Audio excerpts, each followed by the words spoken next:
I'd like to welcome Mardy Fish into the interview room here at the 3M Open in 2022. Mardy, you've been around golf. You're obviously a tennis professional, but you've played in a number of celebrity events. But this is the first go around in the big leagues, basically. Oh yeah. What's the anticipation heading into this tournament this week for you? Excitement. Humbleness, right? Like it's no one's ever played a ATP and PGA Tour event before. The ATP formed in the 70s, so it's something new as well. Obviously, for me, new for anyone to do that. So it's special. It really is. It's special that it's here as well. I'm born just down the road and spent the first 5 years of my life here and root for the Vikings and the Twins and the Timberwolves, and I didn't go to college. My dad went to the University of Minnesota, so a lot of roots were laid down here a long time ago, and so I'm just excited that it's here, and where I'm from and where I was born, and I don't get to come back very often, and so this is certainly a special trip. Did you kind of anticipate this happening in the last, year or a few months, or given the amount of golf you played on the celebrity circuit? A few years ago, I had the luxury of meeting and playing golf with Mr. Nicholas, and he is buddies with Hollis, and called him and said, "Hey, what about this Fish guy for a sponsors exemption?" And that was the year that they had Morikawa, Hovland, and Wolf as the sponsors exemption. So I felt like, and I didn't necessarily know who they were at the time. I knew they were great collegiate players or whatever, but so I figured if Mr. Nicholas can't get me in, I may as well not try.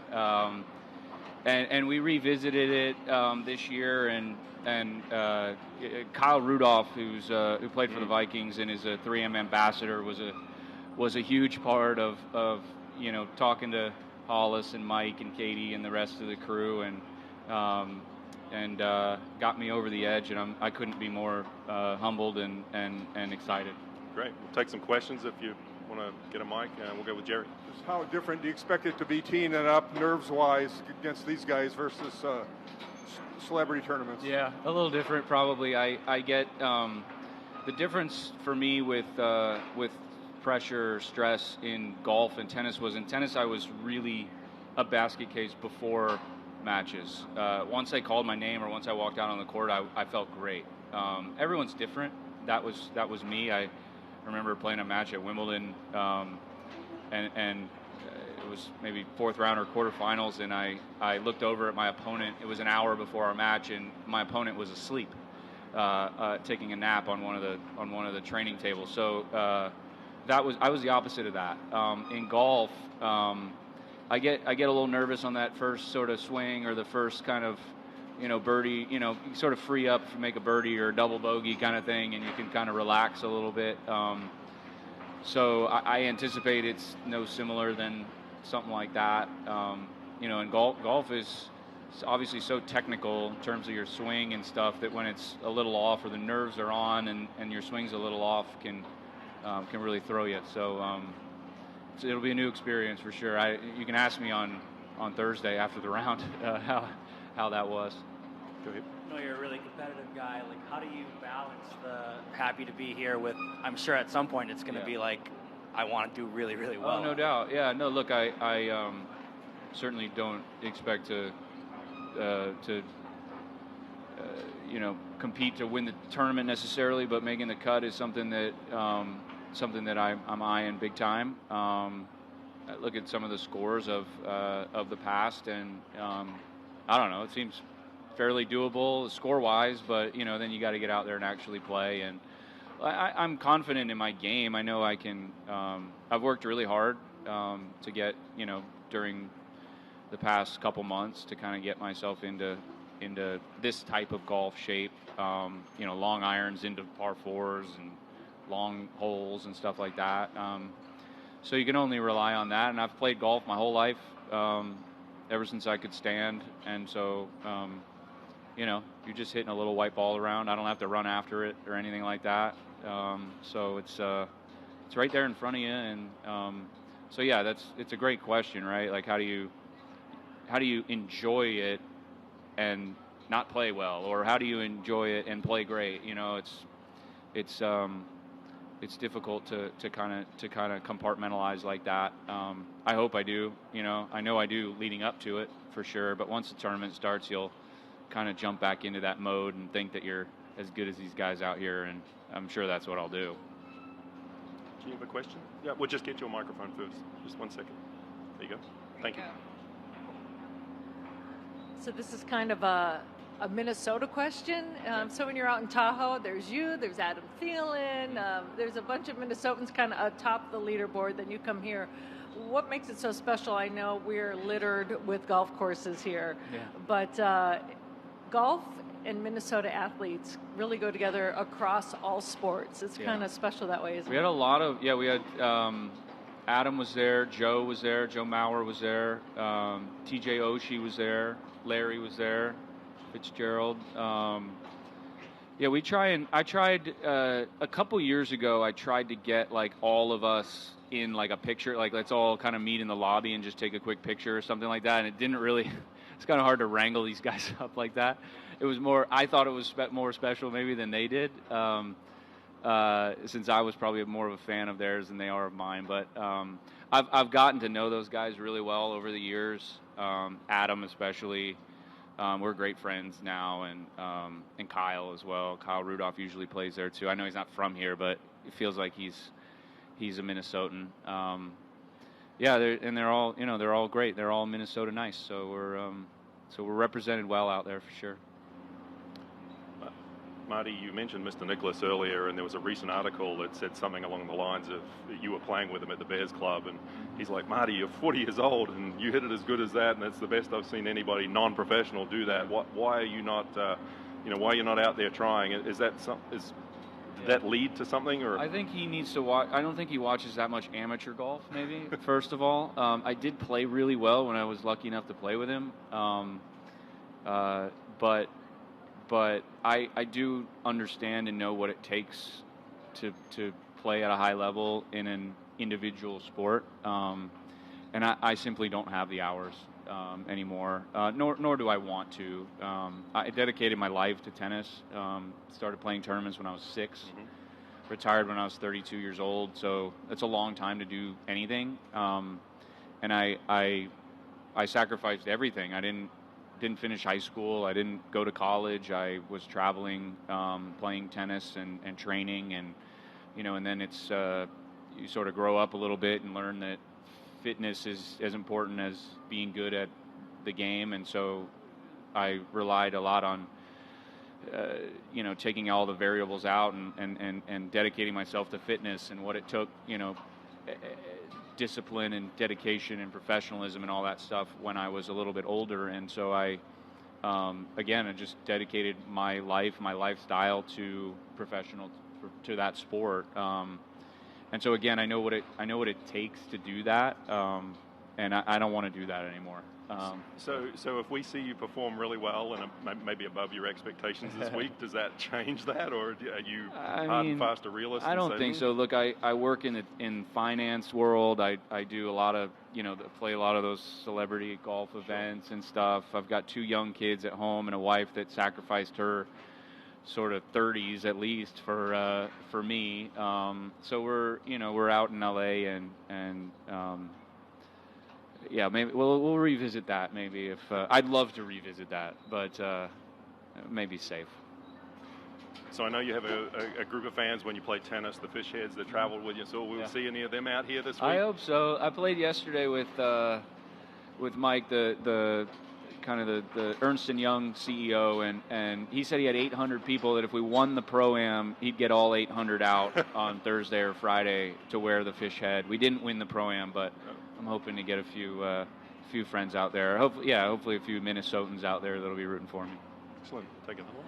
Marty, you spoke a little bit about Kyle Rudolph. I think tomorrow you and Kyle are talking about something Team about the Rudolph, U of M. Yeah. How is that special to your heart? Well, his foundation, his charity stuff. Yeah. So we'll go tomorrow morning. My best friend Jake Owen is coming in. We're going to go spend some time at the Children's Hospital there in the music therapy room, which will be special. And I always loved. So Jake and I, when I moved from here when I was 5, I met what used to be Josh and Jared, his twin brother. He's recently changed his name to Jake when he turned a professional singer, I guess. And so we've been best friends since we were 5 years old. So for him to come up, and got to see him a couple weeks ago in Tahoe and everything. So it's just a really special week all around to be able to do something like that with friends. I love going to those types of things at children's hospitals and stuff. And I've done it I used to do a charity event in Akron, Ohio, where we had a little mini horse that would go through and see the kids in the hospital and stuff, and just their faces would light up, and tons of in the ATP we call it the STARS program, where we go see charities and things like that, and that was sort of a mandatory thing. We'd always look to try and do stuff like that at St. Jude, or we had a tournament in Memphis, we'd go there, and so those are always really special. And last one from me. I know you joked online, but you threw out the first pitch at the Twins. So yes. You're practicing that for the next time they invite you back? Yeah, that was a bucket list thing. I said we'd be in town, and said if you are up for it, we'll do a first pitch or something. I said, heck yeah, because that's a bucket list sort of thing. I'm a huge Twins fan. My son's 8. We watch every Twins game at home. So we came early here Saturday to go to the Twins game on Sunday, so we could watch for the first time. He's a big baseball fan too, so we did the whole, it was a good dad moment where it held his eyes closed or whatever and walked down to the front and, okay, now open your eyes and see the field. And it was a cool moment for dad. So some of my best work as a father is getting him to root for the Vikings and the Twins. I can't get Steph Curry is killing me on the basketball. He loves Steph. So I can't get him to get the Timberwolves yet, but once Steph retires, maybe we can get him into the Timberwolves. But very special. It's a special place for sure for me. Marty, you mentioned Steph Curry, and I know you've defeated Tony Romo in some of those events. Have you talked to them about? I know Tony played an event at Corrales in an actual tour event. Yep. Have you spoken to any of those guys? And Steph played in a Corn Ferry event. Have you discussed any of that with them ahead of this? Yeah, Steph and I are real close, and so he was texting me out here. I was telling him that there's all the tour trucks out there. I said I was going to hit every tour truck to get a free driver, and then bring it back to LA and get some store credit from maybe one of the golf stores. Try and take all the free stuff that we can out here. He laughed, but no, he just said, look, do what you do you, and he knows that. And just like him, he played well when he played that Corn Ferry. I think he shot maybe 1 or 2 over both days, which is super respectable. He's a really good golfer. So yeah, we just sort of root for each other in these scenarios as well. Always root for Tony when he gets a spot, because kind of shows that he's a really good golfer, and B, he can kind of somewhat compete with some of these guys. Maybe the last time he didn't play very well, but time before he's been kind of in the mix to make the cut, stuff like that. So yeah, we root for each other, and all the ones. Mark Mulder also played one up in Silverado. So yeah, there's just a few select guys that have been able to do it, and it's pretty special. Before we take another question, is there a tour player or a couple of tour players that you've spoken to about heading into this, that's maybe given you some advice, or you've sought some advice from? I've been lucky enough to meet and play with a lot of guys. Kind of growing up in Florida, or being in Florida, and just a love for golf. Sergio Garcia is one of my best friends. I was in his wedding with Ricky and Rory and a couple other guys. So gotten to know those guys. Played with Ricky today, Ricky Fowler and Camilo Villegas, which Camilo and Sergio were good buddies, and met him through him, and now we've struck up a nice friendship. And so I'm lucky enough to know a lot of these guys, and more so asked if they were going to be here, just I can kind of cheat off them a little bit in the practice rounds and stuff like that. And so I spent 9 holes with Ricky and Camilo just now, and talking about anything from the tour to the rough to the greens to everything. Is this what it's usually like? These fairways are pretty special. It looks like carpet. Is this what it usually like? And they said, I don't know. This is pretty perfect to me. So. Yeah, so it's all taking it all in like that. Go ahead. Since you could stand, I'm just curious with how much you put into tennis. Was golf always an escape for you? And I guess how much could you play when you were really... I quit playing golf tournaments when I was 14, and I quit playing baseball when I was 13. I kind of had to choose one. I excelled at those three. No, not necessarily more than tennis or anything like that. I do feel like if I am confident in my sort of athletic abilities to, if I just did one of the three of those, I hopefully could have figured it out. I don't know. It worked out. Tennis worked out fine. Brought me here, which is pretty cool. So never would have thought that. What do you feel like was your greatest achievement in a really successful tennis career? It's a great question. It's tough to pinpoint. I mean, I always turn to the team competitions, the Davis Cups. I'm the Davis Cup captain for the U.S. right now, and Davis Cups were always really special for us because it's such an individual sport. We leave the locker room. It's the major sport. We leave the locker room, we're all by ourselves. So, outside of cycling or I don't even know if marathon running, maybe a marathon runner, leave and go and don't have anybody to talk to really. So it's a hard sport. And so the ones that were really special were the team ones. We won Davis Cup in 2007 in Portland against Russia. We won, made the final in 2004 when I was on the team against Spain. A lot of memorable matches that I played in some pretty crazy spots. Camilo and I were just talking about, and his brother Manny, we were talking about. I played a Davis Cup in Bogota, and it's 9,000 feet altitude, so we had to use these pressureless balls. And I told him when I hit a backhand, the ball would hit the same spot of the racket. One would go 20 feet long, and one would go in the bottom of the net. So it was like really difficult. It was unbelievably hard conditions, and we played in a bull ring. Like in Bogota, they put a clay court in the middle of a bull ring. And that was actually the second time we'd done that. The first time we did that was in Madrid against Spain, and Nadal was on the team and stuff. So a lot of like really special moments. I hesitate to say winning a silver medal because you lose the gold medal match. You sort of lose the gold medal and they're handed the silver medal. But that was, in the Olympics, and that was special, 2004, a long time ago, but yeah. And just finally for me, you reached an additional level of fame when you did the Netflix documentary, Untold Breaking Point. Just what sort of feedback have you had from that, from fans and people in general? An overwhelming response in a good way. Right before I sort of, you can do something on Twitter, I think, where you can open your direct message, so anyone can write you a direct message, and I knew that I was probably going to get some questions about or comments or whatever. Hopefully good. Hopefully people saying thank you or anything just to help people with it. And I don't have hundreds of messages. I have thousands of messages. It was incredibly overwhelming. It was when the doc came out.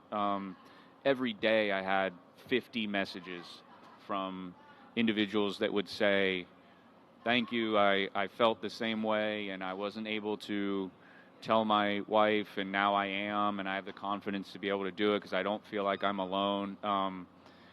Definitely got a lot of this saved my life, which is obviously really special, but the ones that were really cool were I had one lady, I remember this, and this was early on.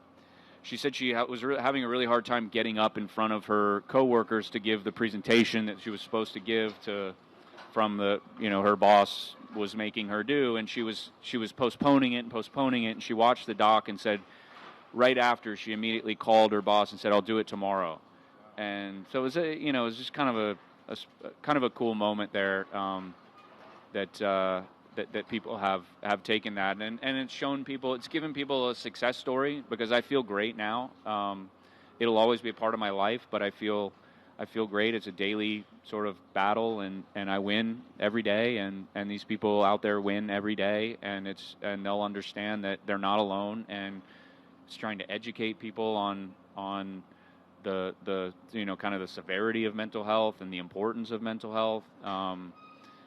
Education is a huge part of it, because people just, thankfully don't know anything about it because they haven't had to deal with it, and I wouldn't wish any of what I had to deal with on my worst nightmare, but you can beat it and you can get through it, and that was an important message for me to show on such a big platform like Netflix. Absolutely. It must have been incredibly satisfying and meaningful. Well, we hope you have a satisfying, meaningful week this week at the 3M, and wish you all the best of success. Thanks for joining us, Marty. Appreciate it. You got it.